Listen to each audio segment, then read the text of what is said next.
It was supposed to be an ordinary flight. Si Jinky Pacquiao, asawa ng world champion na si Manny Pacquiao, ay sumakay ng tahimik sa airport na may dala lang na handbag at isang malumanay na ngiti. Hindi siya nakaluksuri o nagpapakita ng alahas. Sa katunayan, mas gusto niyang maglakbay ng simple, nakikihalo sa karamihan. Sa karamihan ng mga pasahero sa paligid niya, mukha siyang ordinaryong babae lang na sumasakay sa eroplano. Pero nang makapasok siya sa first class section, ay hindi inaasahang nangyari. Mabilis siyang hinarang ng isang flight attendant, tinitingnan siya mula ulo hanggang paa na may duda sa mukha. Sa halip na mainit na pagtanggap na karaniwang ibinibigay sa premium seating, matalim ang tono ng boses ng attendant. "Excuse me, ma'am," sabi niya, humaharang sa easel. "First class lang para sa may ticket na pasahero. Economy ay doon sa likod." Tumigil si Jinky, medyo nalito pero nanatiling kalmado.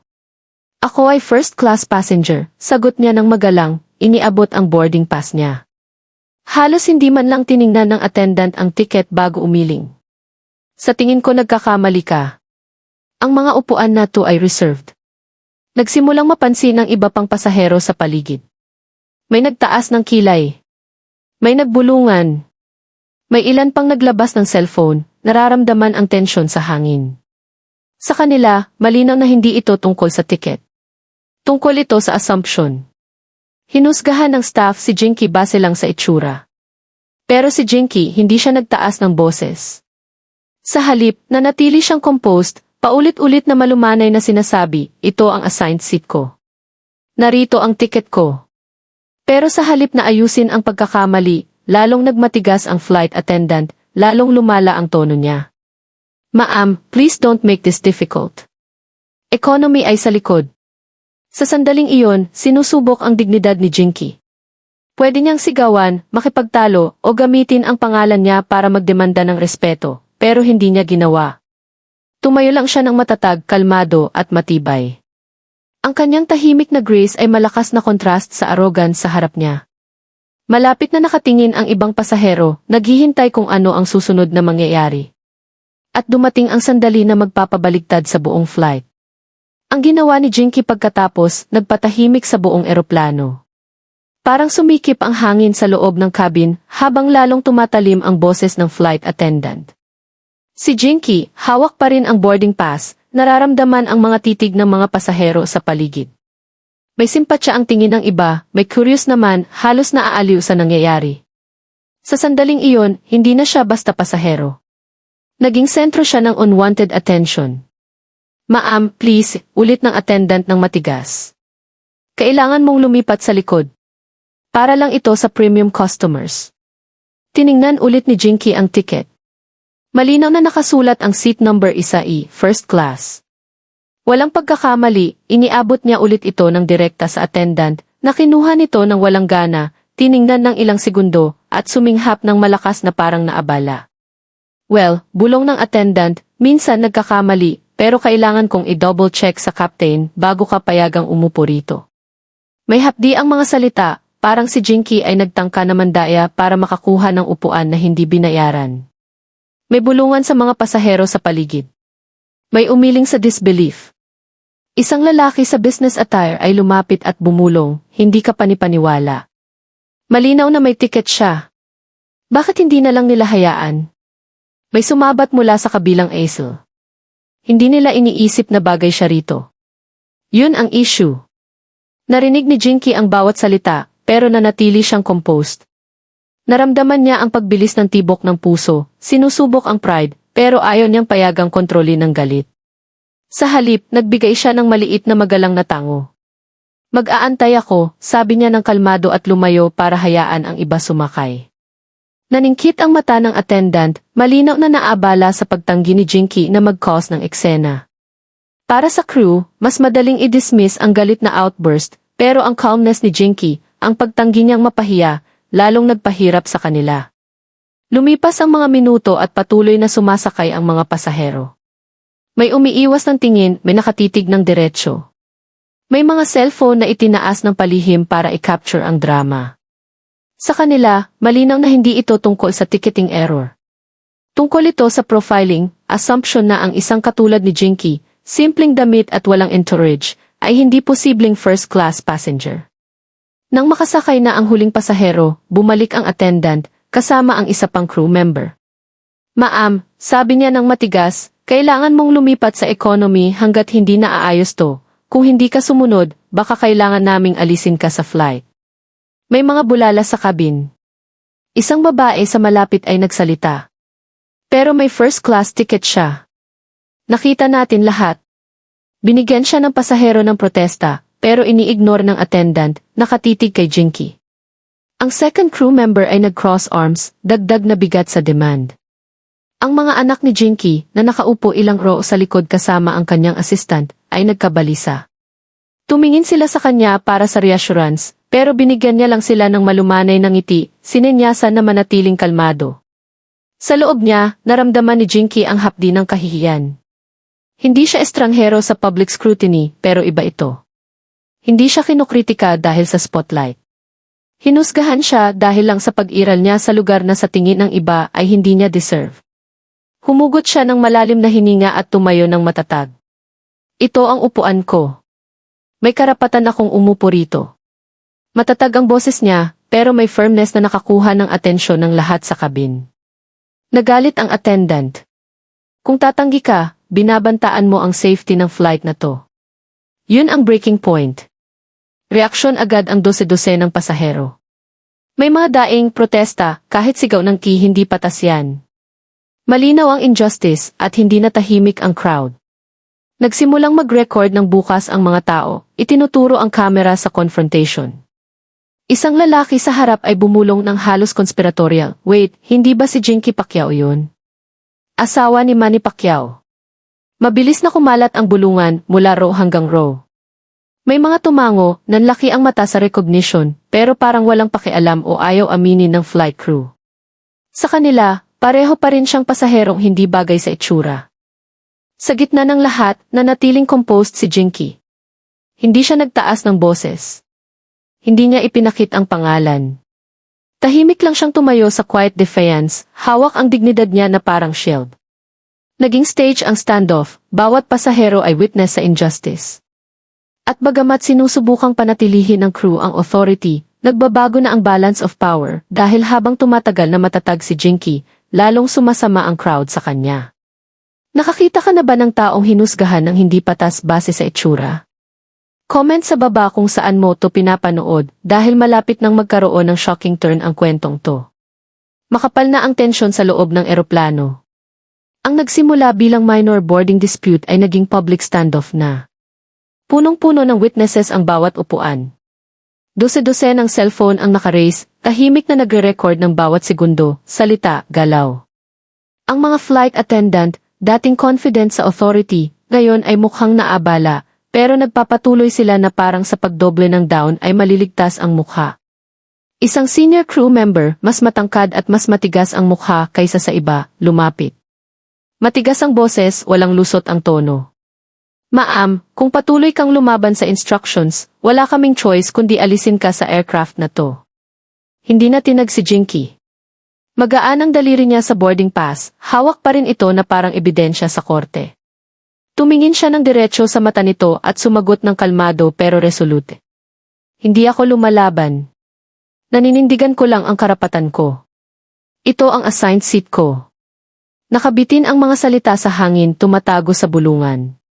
May mga pumalakpak ng mahina, pero mabilis na tumahimik sa ilalim ng matitigas na tingin ng crew. Mula sa ilang row sa likod, lumapit ang eldest daughter ni Jinky, nanginginig ang boses.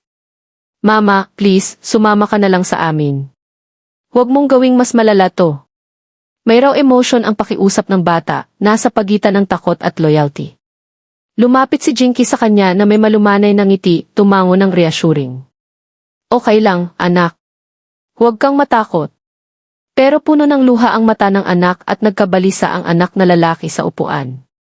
Para sa kanila, hindi ito tungkol sa boarding pass o airline policy. Ito ang kanilang ina, babaeng hinahangaan at minamahal nila, na pinapahiya sa harap ng mga estranghero. Hindi na abstract ang injustice. Personal na ito. Nag-cross arms ang senior crew member, humigpit ang panga. Nakaka-disrupt ka ng operations, ma'am. Kung hindi ka sumunod, madelay ang flight para sa lahat dito. Kumalat ang mga bulala sa cabin.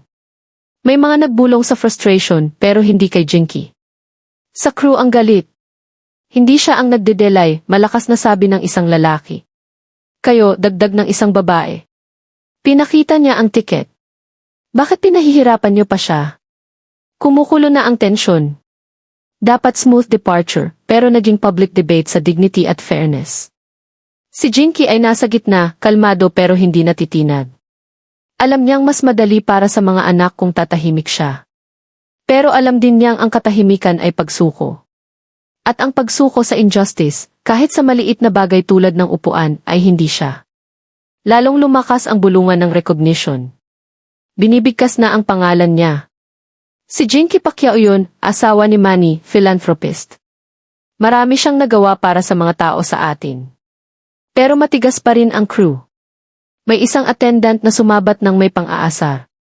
Wala akong pakialam kung sino sa tingin niya ang sarili niya. Rules are rules.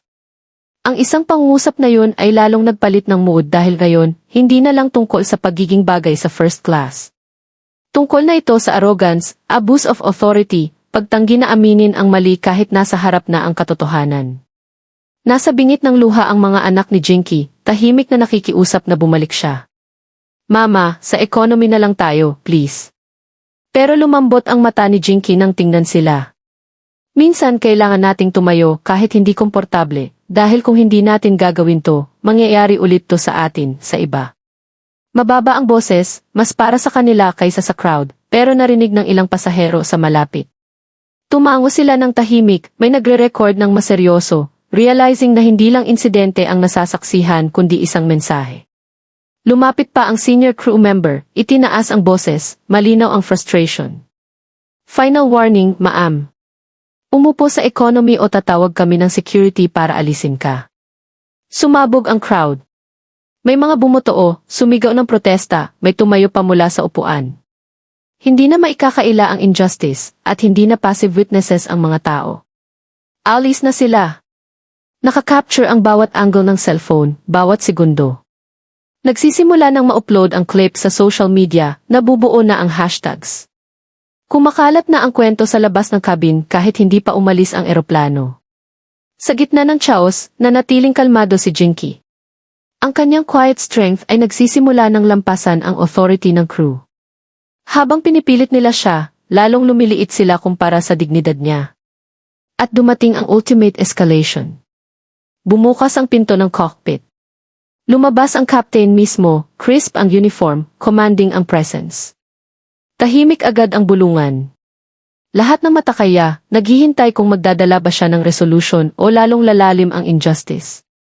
Tiningnan ng captain si Jinky, pagkatapos ang crew, pagkatapos ang restless crowd. Matigas ang boses. Ano ang problema rito?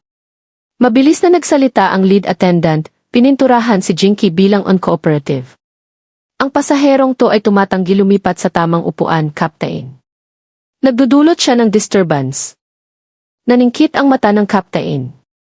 Lumapit siya kay Jinky at direktang nagsalita sa kanya, malamig ang tono. Madam, kung hindi mo masusunod ang instructions namin, kailangan naming hilingin na umalis ka sa aircraft na to. Sumabog ulit ang cabin, mas malakas, mas galit, mas divided kaysa dati. Sumigaw, nagprotesta, nag-away sa crew ang mga pasahero. Nagkakapitan ang mga anak ni Jinky, takot sa mata. At si Jinky, tumayo ng mas matangkad kaysa dati, kalmado ang mukha, hindi natitinag ang diwa, dahil alam niyang malapit nang lumabas ang katotohanan. At kapag lumabas na, magbabago ang lahat. Ang nangyari pagkatapos ay hindi lang nagpatahimik sa crew, kundi binago ang buong flight sa paraang hindi inasahan ng kahit sino. Bigat na bigat ang mga salita ng captain sa cabin na parang storm cloud na handa ng sumabog. Ang authority niya, na hinasa ng maraming taon sa pag-command ng flights, mukhang absolute. Pero may kakaiba sa paraan niya ng pag-dismiss kay Jinky na tumama sa nerbiyos ng halos bawat pasahero. Hindi ito leadership. Arrogance layered upon arrogance. Nanatiling matatag si Jinky, kalmado, steady, unshaken. Hawak pa rin ang boarding pass sa daliri, ang proof ng katotohanan na ini-ignore ng mga nasa poder.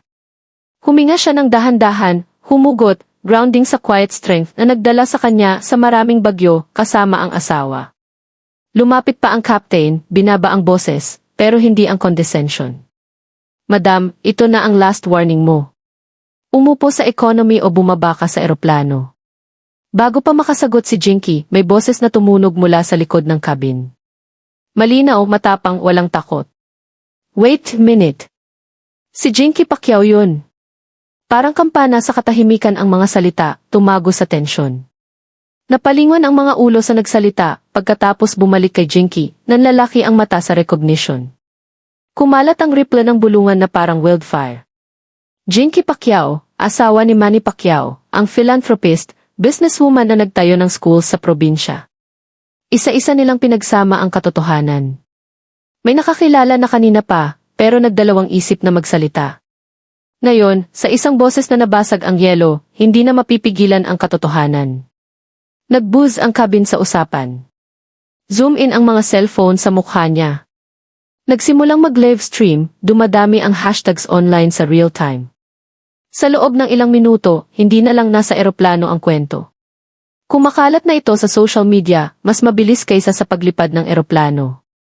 Natigilan ng captain, naglilipat ang tingin sa pagitan ni Jinky at ng murmuring crowd. Nagkabalisa ang attendants, realizing na ang pasaherong pinahihiya nila ay hindi basta tao. Public figure siya, simbolo ng resilience at generosity, iginagalang sa Pilipinas at higit pa. Pero hindi inagaw ni Jinky ang moment para magmalaki o ipakita ang bigat. Pwede niyang isiwalat ang pangalan sa simula pa lang. Pwede niyang i-demand ang special treatment sa ilang salita, pero hindi yun ang style niya. Nanatili siyang humble, kalmado pa rin ang boses. Ako si Jinky Pacquiao, pag-amin niya ng mahina, pero may higit na dignidad kaysa pride ang tono. Pero ngayon, isa lang akong pasahero na deserve ng parehong respeto, tulad ng kahit sinong may tiket para sa upuan na to. Sumabog ang crowd, this time sa palakpakan. Ang mga tahimik na nagre-record ay ngayon ay open na nag-cheer. Hayaan niyo siyang umupo, sigaw nila. Respeto sa tiket niya. Respeto sa dignidad niya. Ang authority ng captain, dating absolute, ngayon ay gumuho sa harap ng katotohanan. Namula ang pisngi niya nang maramdaman ang pagbabago ng power dynamic. Hindi na siya ang figure of control. Laban na ang crowd sa kanya, nagkaisa sa injustice na nasaksihan. Gayunpaman, sinusubukan pa niyang isalvage ang control. Celebrity man o hindi, rules apply to everyone, sabi niya ng matigas, kahit bahagyang nanginginig ang boses. Tumayo ang isang pasahero sa harap, itinaas ang cellphone. May tiket siya buong oras. Nakita natin. Hindi ito tungkol sa rules. Tungkol ito sa profiling. May sumabat pa. Sinubukan niyong pahiyain siya dahil iniisip niyo hindi siya bagay dito. Aminin niyo. Roared ang cabin sa agreement. Nagpalitan ng nervous glances ang attendants, lumiliit ang dating arrogance sa bigat ng accountability. Samantala, hindi nagtaas ng boses o nagmalaki sa tagumpay si Jinky. Sa halip, ginamit niya ang pagkakataon para magsalita, hindi lang para sa sarili, kundi para sa lahat na hinusgahan ng hindi patas. Respeto, sabi niya ng matigas, tumatagos ang boses sa kabin. Yun lang ang hinhingi ng bawat tao. Hindi privilege, hindi favoritism, respeto lang. Tumama ang mga salita, tumahimik sandali ang cheers. Patuloy siya, matagal lang hinusgahan ang mga tao base sa itsura, sa suot, sa pinanggalingan, sa assumptions ng iba. Ngayon, nangyari sa akin. Pero nangyayari ito sa ordinaryong tao araw-araw, at hindi palaging may kamera o crowd na sasama sa kanila. Tumahimik ang crowd, nag-iisip. May tumango, may nagbulong ng agreement. Isang babae sa likod ay bumulong sa katabi, tama siya. Hindi lang tungkol sa kanya to, tungkol ito sa atin lahat. Humigpit ang panga ng captain. Gusto niyang balik ang kontrol, pero bawat salita ni Jinky ay lalong nagpapahina sa posisyon niya.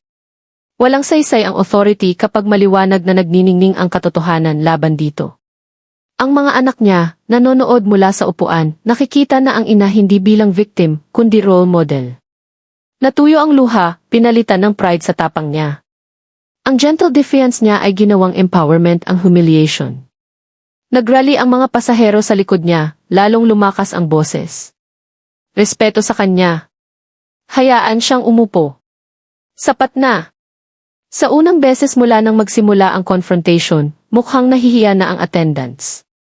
Nag-iwas sila ng tingin na wala ang confidence. Hindi na sa kanila ang crowd. Nawala ang power na dating hawak sa intimidation. At si Jinky, na natiling steady, graceful, kahit sa init ng confrontation. Ang humility niya ang naging shield, ang dignidad ang weapon. Hindi siya sumigaw. Hindi siya nanumpa. Hindi siya nag-demand ng special treatment. Tumayo lang siya para sa katotohanan. At lumabas ang katotohanan sa harap ng lahat. Sa puntong iyon, alam na ng captain na wala na sa kontrol niya ang sitwasyon.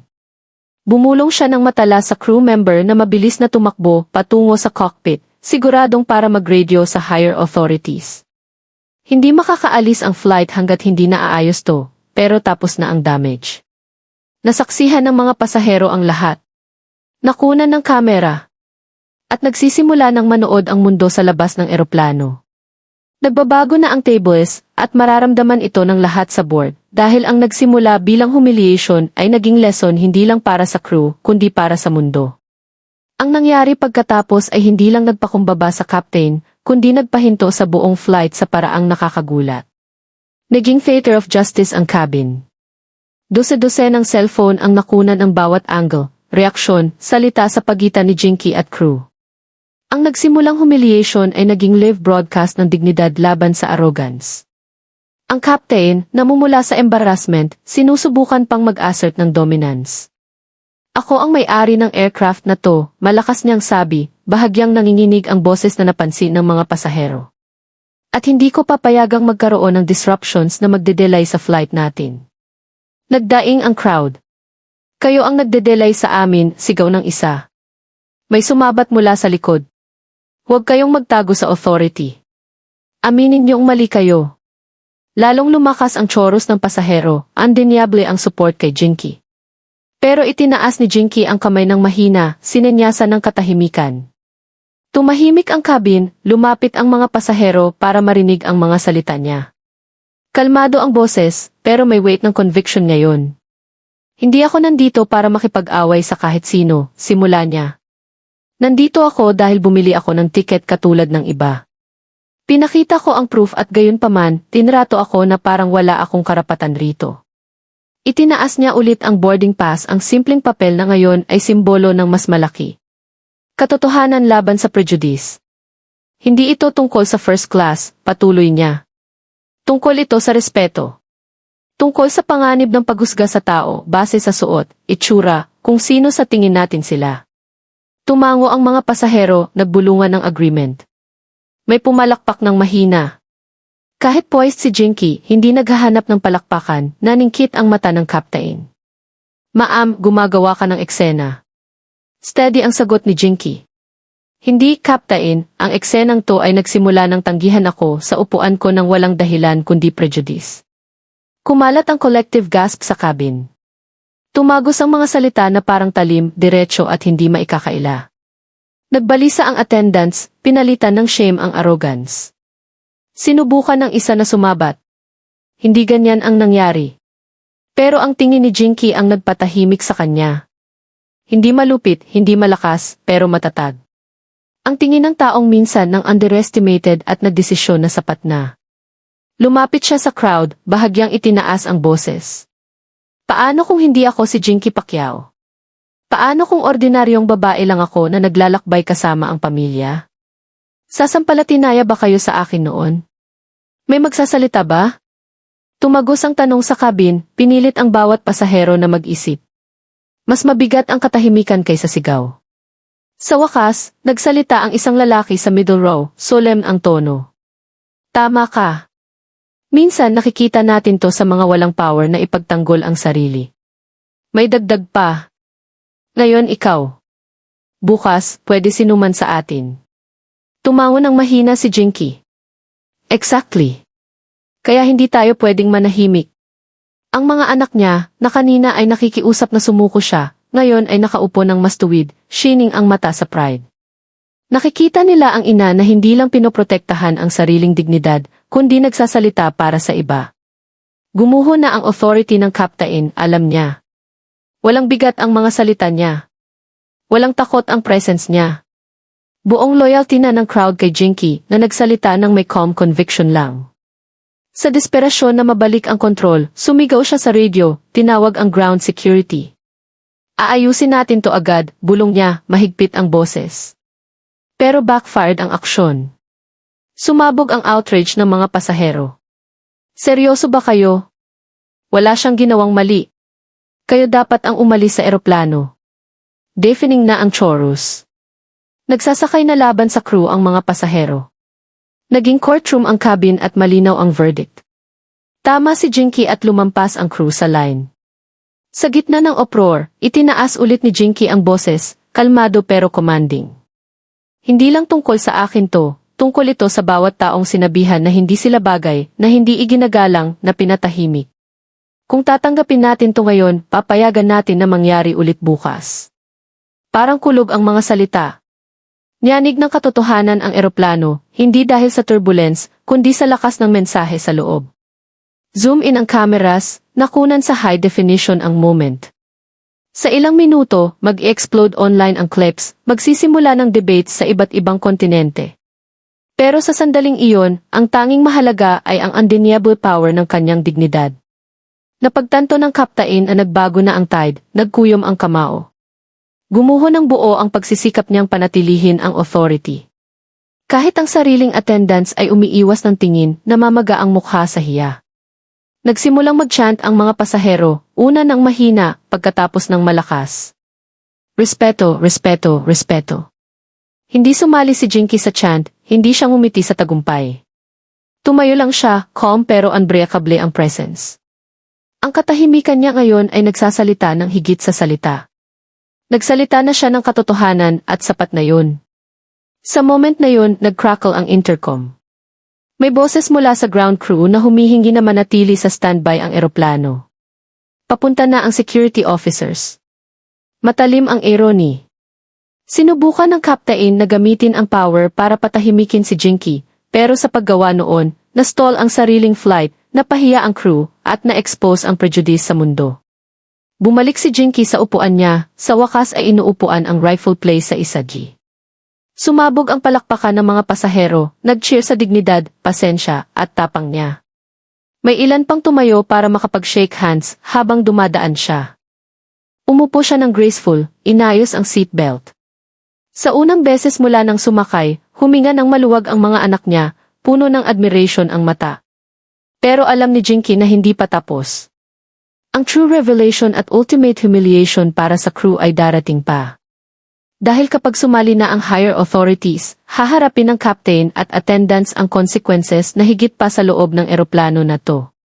Ang nangyari pagkatapos ay hindi lang nag-ground sa buong eroplano, kundi pinilit ang airline na magdesisyon na nagpagulat sa mundo. Mula sa nervous whispers, naging buzzing na may chance at palakpakan ang cabin. Nag-take a stand ang mga pasahero, tumatagos ang boses sa narrow aisle. Respeto, respeto, respeto. Ang crew, dating confident sa authority, mukhang nababagabag na. Hindi na maitago ng polished uniform ang unis sa mata. Pagkatapos ay dumating ang announcement sa intercom. Mga ginang at ginoo, dahil sa sitwasyon sa board, inutusan kaming manatiling grounded hanggat walang karagdagang abiso. Papunta na ang security personnel. Kumalat ang mga bulala sa cabin. Hindi lang delayed ang flight. Frozen ito sa lugar. Ang bigat ng katotohanan ang nagpababa dito. Tumigas ang captain, humigpit ang panga habang sinusubukang panatilihin ang composure. Pero sa loob, alam niya ang nangyayari. Hindi na ito basta unruly passenger situation. Naging skandal na ito, nakunan sa dose-dose ng cellphone at live streaming sa social media. Sa loob ng ilang minuto, sumakay ang security officers. Tahimik ang cabin sa presence nila, pero hindi takot ang katahimikan. Anticipation ito. Lahat naghihintay kung ano ang susunod. Tumuwid ang captain, handa mag-explain. Ang pasaherong to ay tumanggi sumunod sa crew instructions, sabi niya, itinuro si Jinky. Matatalim ang boses, pero may nervous edge ng taong lumalaban para hawakan ang power. Pero bago pa makasagot ang officers, sabay-sabay nagsalita ang ilang pasahero. Hindi totoo yan. Pinakita niya ang tiket. Tingnan nyo ang recordings, may video kami ng lahat. Itinaas ang mga cellphone, flashing ang evidence ng totoong nangyari. May libo-libong views na online ang clips. Undeniable ang katotohanan at mabilis na napagtanto ng officers na hindi simple procedure ang pinapasok nila. Storm of public outrage ito. Lumapit ang isang officer kay Jinky nang may respeto. Ma'am, pwedeng makita ang boarding pass. Gracefully, inyabot ito ni Jinky. Tiningnan ito ng mabuti ng officer pagkatapos tumingin sa captain na may raised brows. Seat isa E, first class. Valid ang ticket niya. Namula ng todo ang mukha ng captain. Gumuho agad ang authority niya. Nasira ang credibility sa harap ng mga taong sinusubukan niyang kontrolin. Sumabog ang cheers ng mga pasahero. Sabi na namin, Justice. Hayaan siyang umupo kung saan siya dapat. Ibinalik ng officer ang pass kay Jinky na may maliit na tango ng respeto. Pwede ka nang umupo, ma'am. Paumanhin sa abala.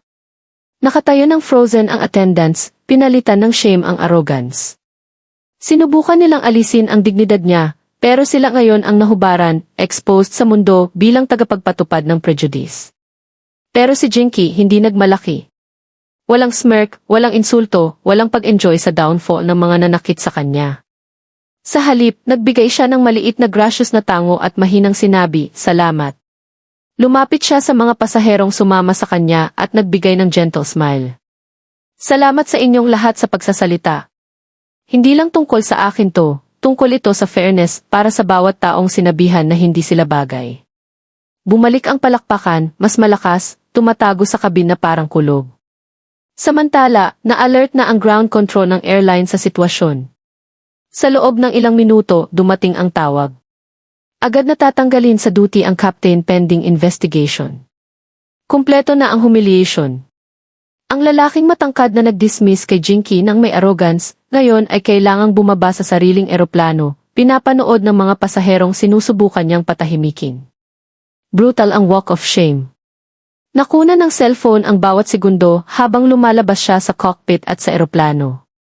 Ang dating proud uniform ay simbolo na ng disgrace. Pinalitan din ang attendants ng backup crew. Nag-iwas sila ng eye contact sa mga pasaherong umuiling sa disapproval. At si Jinky, sa wakas ay inuupuan ang isagi, ang rightful place niya. Umupo siya ng graceful, i-fasten ang seatbelt, ngayon ay nakangiti ang mga anak sa kabila ng luha. Lumapit sila sa kanya, bumulong ng pride. Mama, hindi ka lang nanalo. Pinakita mo sa amin kung paano tumayo ng may dignidad. Lumambot ang mata niya at hinalikan ang noo nila. Nanalo tayo sa respeto, hindi sa galit. Lumapit ang mga pasahero sa paligid, may nag-shake hands, may nagbigay ng quiet words of admiration. Salamat sa pagtayo. Binigyan mo kami ng tapang. Naalala mo sa amin kung ano ang respeto. Tumango si Jinky ng humble. Hindi lang akin ang moment na to, sa lahat ito na tumatanggi na hayaang magdesisyon ang prejudice sa worth natin. Nang magsimulang umungal ang engines at maghanda ang eroplano para sa take-off, nagbago ang atmosphere sa loob. Ang nagsimulang humiliation ay naging lesson sa courage, kwento ng justice na nasaksihan ng bawat kaluluwa sa board. At kahit makarating sa destination ang flight, mas malayo at mas mabilis nang lumipad ang kwento kaysa sa kahit anong eroplano, kumakalat sa mundo, dala ng milyon na makikita kay Jinky Pacquiao, hindi lang asawa ng champion, kundi champion mismo ng dignidad. Ang nangyari pagkatapos lumapag ng eroplano ay nagdala ng kwento mula viral headlines hanggang global message na nag-inspire sa milyon. Nang hawakan ng mga gulong ang lupa sa destination, sumabog ang palakpakan ng mga pasahero. Hindi lang dahil safe ang landing, kundi dahil nasaksihan nila ang isang bagay na hindi malilimutan. Hindi lang sila naglakbay sa kalangitan. Naglakbay sila sa kwento ng dignidad, injustice, at triumph. Nang mag-off ang seatbelt sign, nag-buzz ng husto ang mga cellphone. Dumating ang notifications. Ang mga video sa board ay kumakalat na online. Trending hashtags, libo-libong comments, milyon-milyong views na dumadami kada minuto. Hindi na private incident ang nangyari sa cabin. Global conversation na ito. Ang clips ay nagpapakita ng calm defiance ni Jinky. Ang iba ay nakunan ang chance ng respeto na tumatago sa eroplano. May nag-highlight sa walk of shame ng captain, ang dating proud stride na naging defeated shuffle. Nanonood ang mundo at malinaw ang verdict. Lumitaw si Jinky bilang simbolo ng courage. Habang ang airline at staff ay naharap sa storm of outrage. Sa pagbaba ng mga pasahero, humihingi na ng statements ang news outlets. Nag-flash ang headline sa DE at online. Jinky Pacquiao, humiliated sa flight, pero ang grace niya ang nagpatahimik sa mga maninira. Mula first class hanggang first in dignity, paano ni Jinky Pacquiao nag-ground ang prejudice ng airline? Respeto, ang viral moment na nag-umpisa ng global debate. Nagmadali ang airline na i-control ang damage. Naglabas sila ng public apology, sinuspend ang captain, at nag-anunsyo ng internal review sa staff training. Pero para sa marami, huli na ang apology. Nakapaso na sa memorya ng publiko ang quiet strength ni Jinky. Sa bahay, naharap si Jinky sa storm ng reporter sa labas. Nagkagulo ang microphones, nag-o-overlap ang boses. Yes, Pacquiao, paano ka nanatiling kalmado? Naniniwala ka bang discrimination ito? Anong mensahe ang gusto mong ibigay sa mundo? Itinaas niya ang kamay ng mahina, humingi ng katahimikan. Simple pero malalim ang sagot. Hindi ito tungkol sa akin. Tungkol ito sa bawat taong hinusgahan ng hindi patas. Ang respeto ay hindi dapat depende sa yaman, fame o poder. Para sa lahat dapat ang respeto. Kumalat ang mga salita na parang apoy, dala ng headlines, binabanggit sa classrooms, speeches, at repost sa social media. Nag-trending globally ang #respect for all. Mga tao mula sa iba't ibang buhay, manggagawa, estudyante, ina, ama, nag-share ng sariling karanasan ng pagiging husgahan base sa itsura, nakakahanap ng lakas sa halimbawa ni Jinky. At habang marami ang nagdiriwang sa kanya bilang asawa ng champion, ang mga malapit na nanood ng videos ay napagtanto ang mas malalim. Hindi lang nasa anino ng asawa si Jinky Pacquiao. Lumabas siya sa sariling liwanag, naging champion ng dignidad sa sarili niyang karapatan. Samantala, naharap sa mounting pressure ang airline industry. Nagdemand ang advocacy groups ng new anti-discrimination policies. Tinanong ang training programs. Nagvow ang mga pasahero na i-boycott ang mga carrier na tumotolerate ng prejudice. Ang nangyari sa cabin ay naging bigger than one flight. Naging wake-up call ito. Tungkol sa captain at attendants na involved, hindi binigay ang names pero nasira ang reputations. Natanggal ang captain, nasira ang career. Ang attendants ay na-reassign, pinilit sa retraining, at habang may naawa, karamihan ay sumang-ayon na kailangan ang lesson. Authority without respect ay wala lang kundi arrogance. Pero si Jinky hindi kailanman nagtawag ng revenge. Sa interviews, malinaw niya. Ayaw kong mawalan ng hanap buhay ang kahit sino. Gusto ko lang matuto sila. Kung ganito ang trato nila sa akin, isipin niyo kung paano nila trinato ang iba na mas kaunti ang boses, mas kaunti ang poder. Yun ang dapat baguhin. Ang grace niya ay nag-disarm ng critics at nag-amplify ng influence. Hindi lang siya nanalo sa battle sa eroplano. Nanalo siya sa puso ng milyon na nanonood sa buong mundo. Sa loob ng ilang linggo, dumating ang invitations mula conferences, universities, women's groups na humihingi sa kanya na magsalita. Ibinahagi niya ang kwento, hindi bilang victim, kundi reminder na ang respeto ay human right, hindi privilege.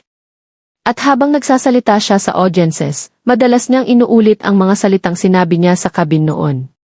Kung tatanggapin natin to ngayon, papayagan natin na mangyari ulit bukas. Pero kung tatayo tayo ng may dignidad, ituturo natin sa mundo na non-negotiable ang respeto. Palaging sumasabog ang palakpakan ng crowd. Sa huli, ang confrontation ni Jinky Pacquiao sa eroplano ay hindi lang tungkol sa upuan sa first class.